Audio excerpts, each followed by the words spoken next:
Hello and welcome to Indus News Live from Islamabad. I'm Hira Mustafa and these are the headlines.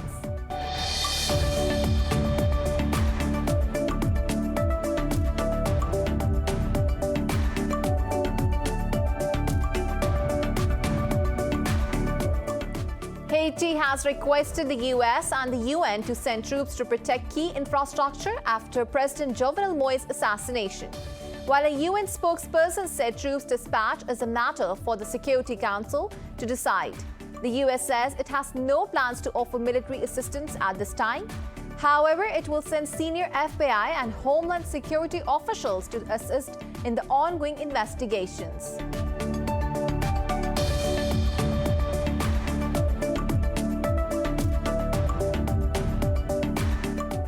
Russia has slammed the U.S. decision to blacklist its companies, terming Washington's move as confrontational. Russia's ambassador Anatoly Antonov says such actions contradict U.S. statements about the need to normalize bilateral ties. In a statement, Antonov said Washington did not give any specifics of violations by Russian companies.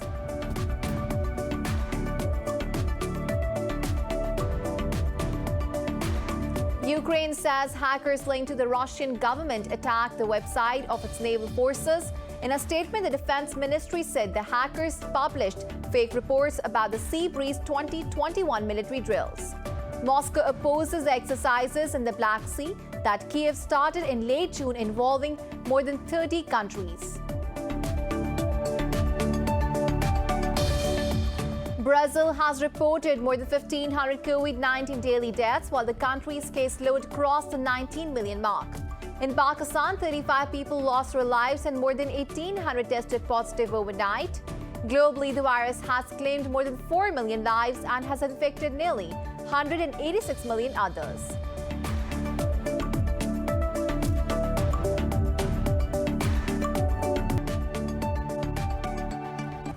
Well, those were the headlines. News in detail coming after the short break. Stay with us.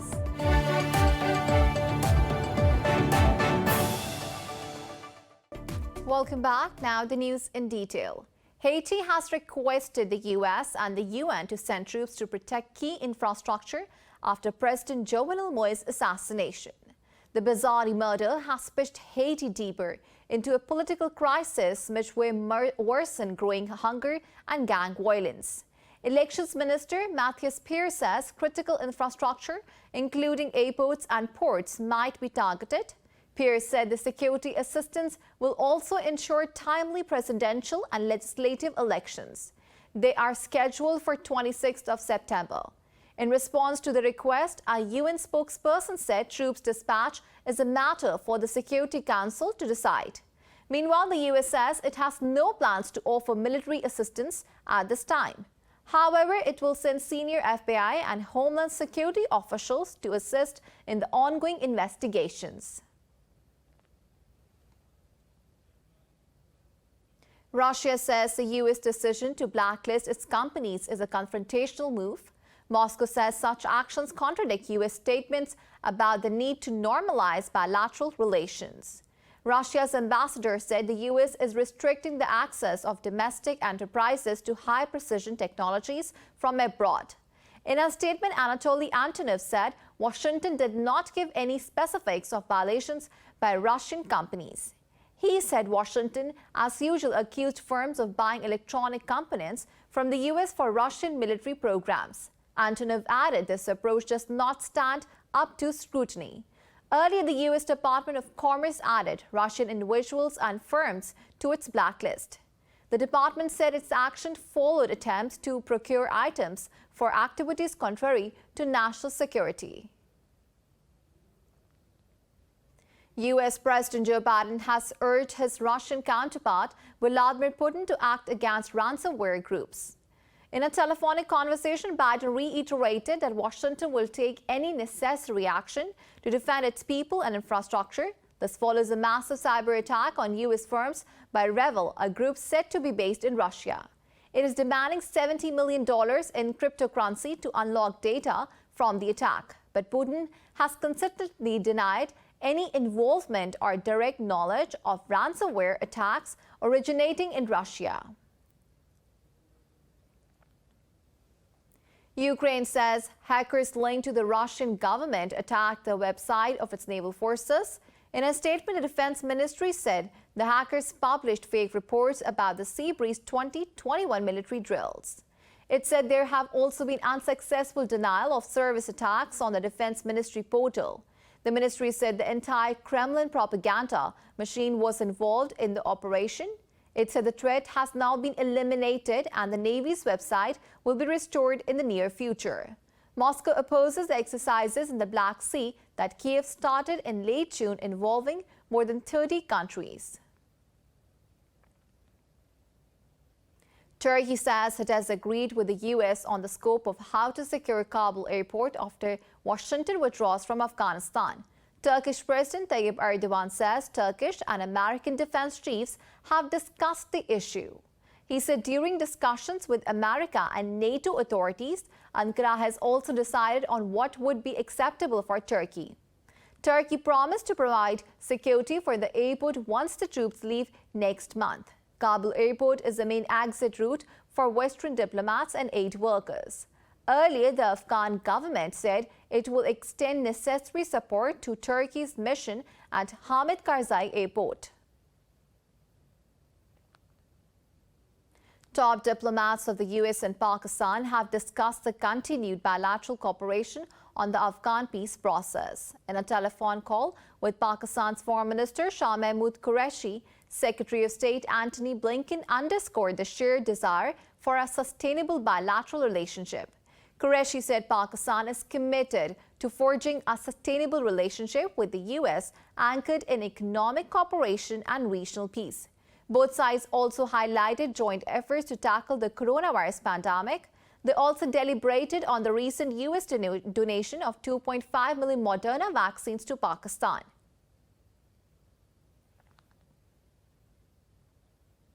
China's ambassador Yao Jing has called on Pakistan's Army Chief General Qamar Javed Bajwa to discuss the regional security situation.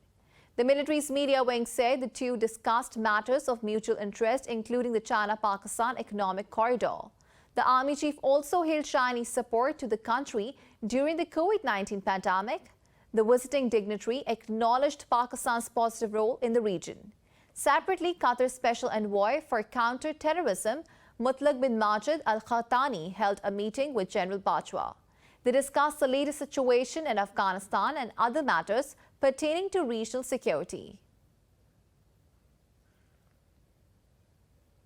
Pakistan has reported 35 deaths from COVID-19 and more than 1,800 infections overnight. The Health Ministry says the national death tally has reached 22,555. The ministry said there are over 36,000 active cases, of which more than 2,000 are critical. The caseload has exceeded 971,000, out of which more than 912,000 people have recovered. According to the NCOC, Pakistan has administered over 19 million vaccine doses to date. Earlier, authorities said unvaccinated people will not be allowed to travel by air from August 1st. Brazil has reported more than 1,500 COVID-19 daily deaths, while the country's caseload crossed the 19 million mark. Globally, the virus has claimed more than 4 million lives and has infected nearly 186 million others. More in this report. Just a day after the World Health Organization announced that the worst of coronavirus pandemic is over for many countries, a panel of experts has told G20 that COVID-19 is probably only a forerunner of increasingly dangerous pandemics in the future. The panel said the governments need $75 billion over the next 5 years to prepare for them. Meanwhile, South Korea has posted the highest ever number of overnight infections for a third consecutive day. Australia's New South Wales state also reported its biggest daily rise in locally acquired cases this year. Authorities have warned that the worst is yet to come for Sydney, which is in a 3-week hard lockdown.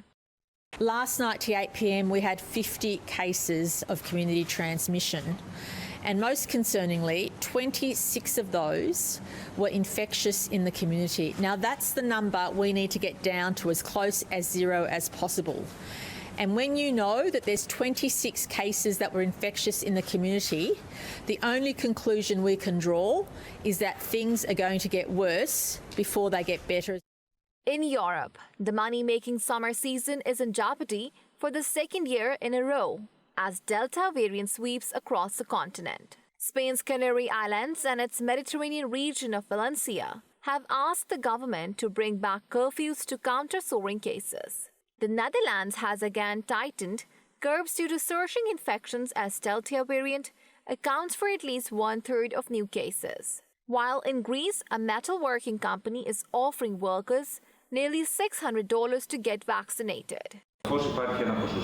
Clearly, there are a number of people, as in the general population, that have not been convinced yet about the benefits of being vaccinated. That percentage, because we had to measure it, we saw it about 40%. We thought that by rewarding all those who were responsible, we could build on a trend among those who were more indifferent and change their minds.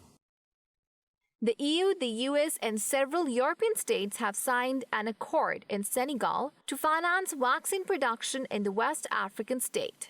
Meanwhile, Arab countries promised to help Tunisia as it recorded the highest daily death toll, putting its healthcare system under severe stress.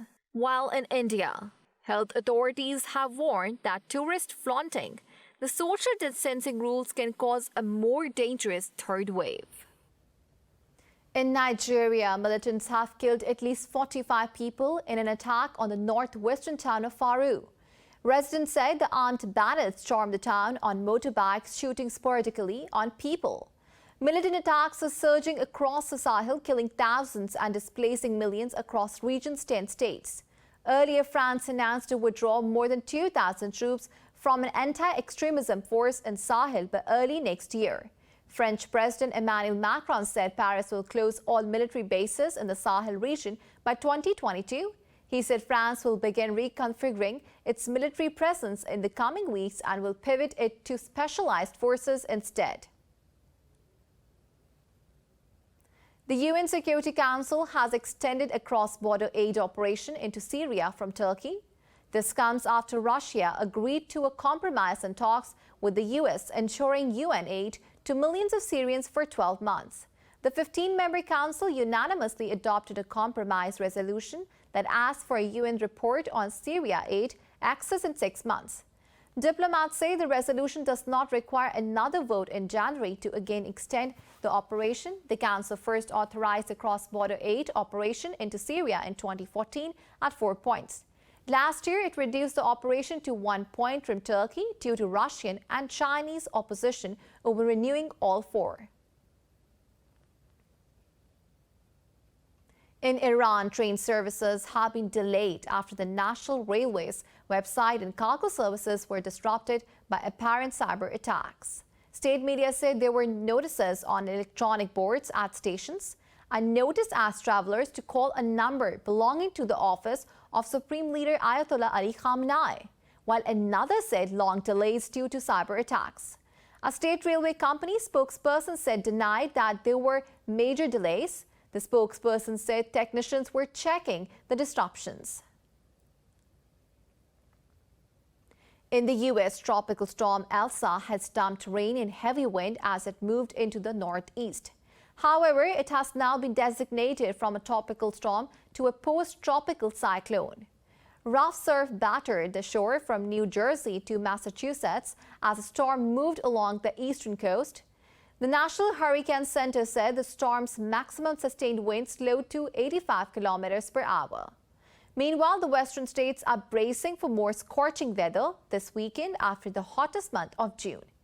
The National Weather Service has issued an excessive heat warning for much of the West. It has predicted dangerously hot conditions in multiple states, including California, where temperatures can soar up to 130 degrees Fahrenheit. A Northern California wildfire has also prompted Nevada authorities to evacuate a border area community. In the U.S. state of Florida, the death toll from Miami's building collapse has risen to 78. Rescue workers have pulled out 14 more bodies from the rubble. In a new conference, Miami-Dade County Mayor Daniela Levine Cava said 62 people remain missing in the disaster. The emergency effort has officially transitioned from an attempt to find survivors to a recovery operation, with the hope of extracting anyone alive from the rubble now vanquished. More news stories coming up after the short break. Stay with us.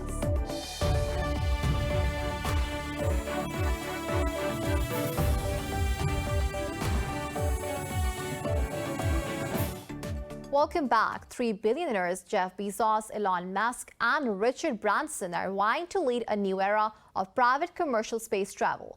More about the billionaires' space race in this report.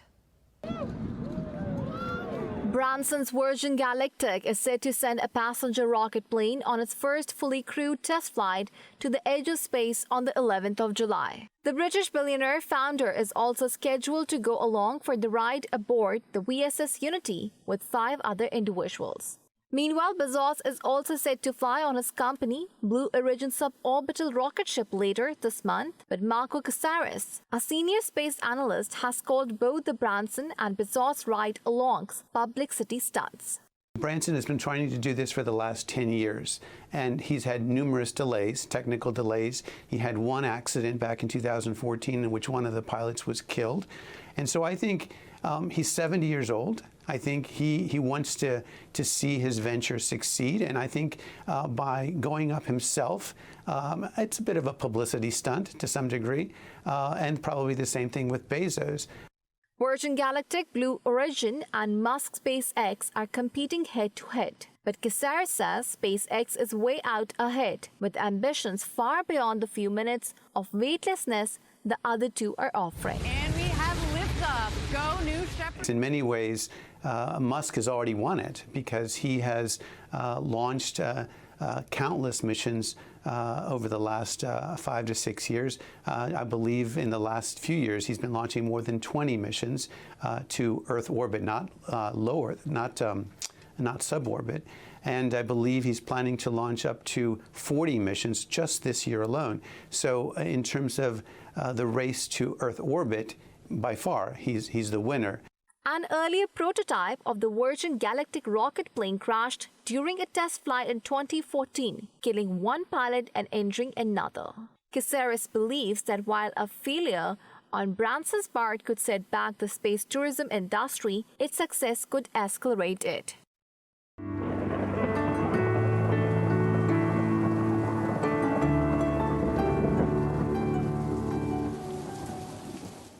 Now it's time to have a look at the weather update across the globe.